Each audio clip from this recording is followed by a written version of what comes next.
আসসালামু আলাইকুম রহমতুল্লাহ। পাকিস্তানের ভিসা অ্যাপ্লিকেশনের ক্ষেত্রে কিছু নতুন নীতিমালা চলে আসছে, সেই প্রেক্ষিতে আপনাদের সামনে আমি আজকের এই ভিডিওটি নিয়ে এসেছি। প্রথম দিকে যখন বাংলাদেশের জন্য পাকিস্তানের এম্বাসি খুলে দেওয়া হয়, তখন জাস্ট অ্যাপ্লিকেশন করলে পারেই একদিন পরেই ভিসা পাওয়া যেত। এটা ডে বাই ডে নিয়ম যোগ হচ্ছে, নীতিমালা নতুন করে অ্যাড হচ্ছে। এখন যেটা নতুন করে নীতিমালা আসছে যে আপনাকে হোটেল বুকিং করে যেতে হবে, এবং সেটা পেমেন্ট করে, নন পেমেন্ট হোটেল বুকিং না, পেমেন্ট বুকিং যেটা, এটা করে যেতে হবে। আর এটা কেউ করবেন সেটার ভিডিওটা আমি আপনাদের সামনে নিয়ে আসছি।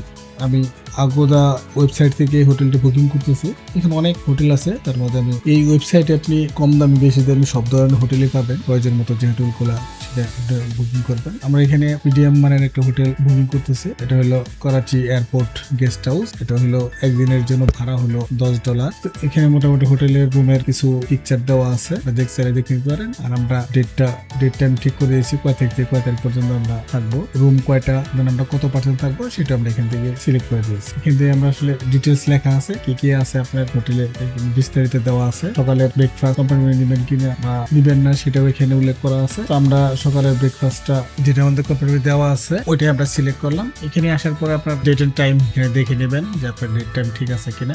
ওয়ান নাইট স্টে এটা উল্লেখ করা আছে। আর এখানে স্পেশাল কিছু রিকোয়েস্ট দেওয়া আছে, এটা আপনার যেটা প্রয়োজন। আমাদের মতো আমরা এগুলা সিলেক্ট করে নিয়েছি। এরপরে নেক্সট ফাইনাল স্টেপে গিয়ে সেটা ক্লিক করে দিবেন, পরবর্তী পেজ চলে আসবে। এখন হলো আমরা পেমেন্ট মেথড পেমেন্ট করবেন। এখানে কিছু বিস্তারিত দেওয়া আছে। শুরুতে আপনার হলো কার্ড হোল্ডার নেম, এখানে আমার নাম দেওয়া আছে। এরপর হলো কার্ডের যে উপরের অংশ 4টা করে টোটাল 16টা ডিজিট দেওয়া আছে, এটা আপনি এখানে লিখবেন। এরপরে কার্ডের লাস্ট ডেট, যে কার্ডের যে ডেট দেওয়া আছে এটা দিবেন। এরপরে সিভিসি মানে কার্ডের উল্টা বেশি 3টা সংখ্যা দেওয়া আছে, এটা দিবেন। দেওয়ার পরে এখানে নিচে হলো ব্যাংক নেম, কোন ব্যাংকের আপনার কার্ড সেটা লিখে দিবেন। লিখে তারপরে হলো বুক নাও ক্লিক করে দিবেন। এরপরে প্রসেসিং চলে আসবে, কিছুক্ষণ পরে প্রসেসিং হয়ে যাবে। তারপরে এরা আপনার এরকম কনফার্মেশন লেটার আসবে যে your booking is paid and confirm. আপনি নিচে একটা জিনিস খেয়াল করেন, গেট বুকিং কনফার্মেশন, এটাতে ক্লিক করবেন। ক্লিক করে এটা আপনার সেন্ড টু মেইল, আপনার যে ইমেল অ্যাড্রেসে ইমেল অ্যাড্রেসে চলে যাবে। তারপর আপনি মেইলে গিয়ে সেরে তার ওপেন করে নেবেন। এটা আপনি সেভ করে নেবেন এবং প্রিন্ট আউট করে নেবেন। পরবর্তীতে যখন অ্যাপ্লাই করবেন, অ্যাপ্লাই করার সময় এটা আপনার আপলোড দিতে হবে, এই জন্য এটা আপনার